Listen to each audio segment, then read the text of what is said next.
Okay, let's dive right into this.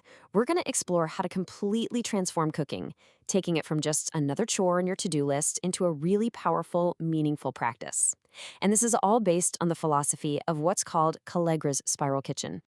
So, I want to start with a question for you right off the bat. When you step into your kitchen, does it feel more like a duty or does it feel like an opportunity? Just think about that for a second. Your answer is really at the heart of everything we're about to unpack. If it does feel like a chore, you are definitely not alone.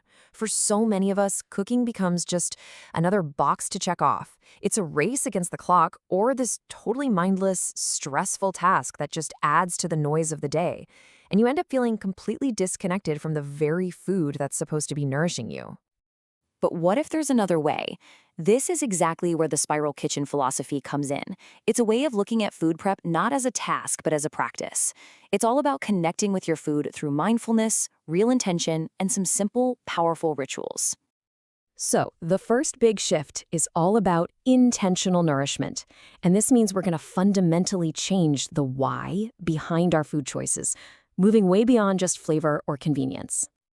The core idea here is that in the spiral kitchen, every single ingredient is chosen for a specific purpose. It's a conscious act. You're not just throwing a meal together, you are intentionally nourishing your body and your mind.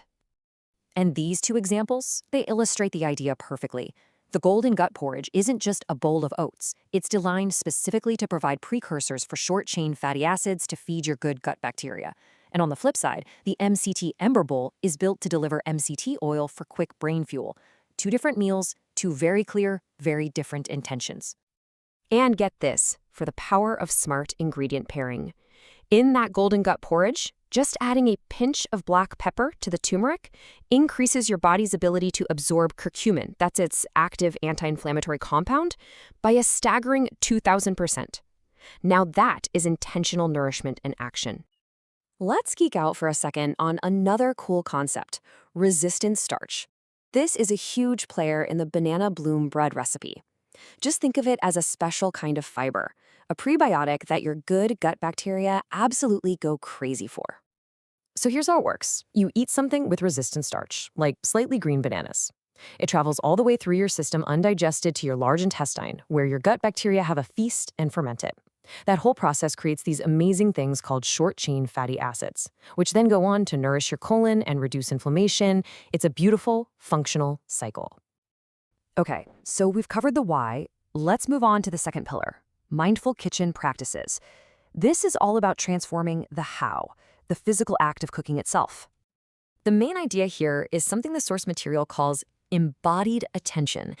And it means that simple things we do every day, like just stirring a pot, can become these really powerful exercises in mindfulness.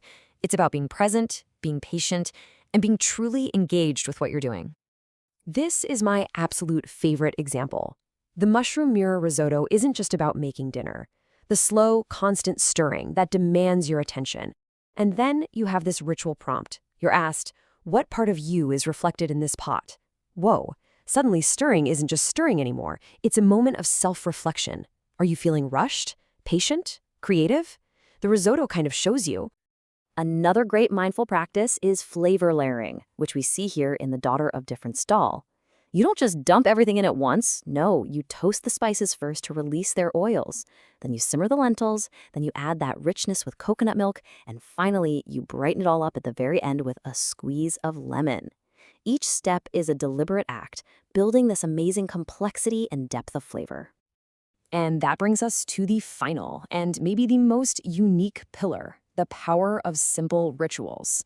This is where we really start to cook our own story right into the food. And the beauty of these rituals is that they don't have to be complicated or elaborate at all. They're just tiny, deliberate moments of intention that can completely reframe the entire experience, lifting it from a chore to something that feels, well, almost sacred and deeply personal. I mean, look at this. The prompt for the banana bloom bread is, laugh once loudly while you mash the banana. How can you possibly be stressed while you're doing that?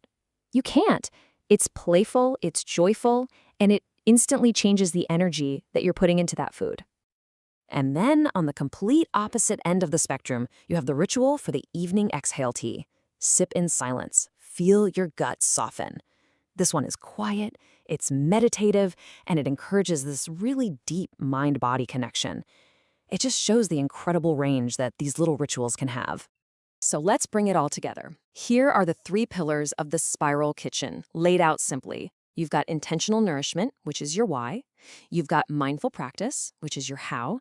And then you have simple rituals, which infuse the whole process with spirit.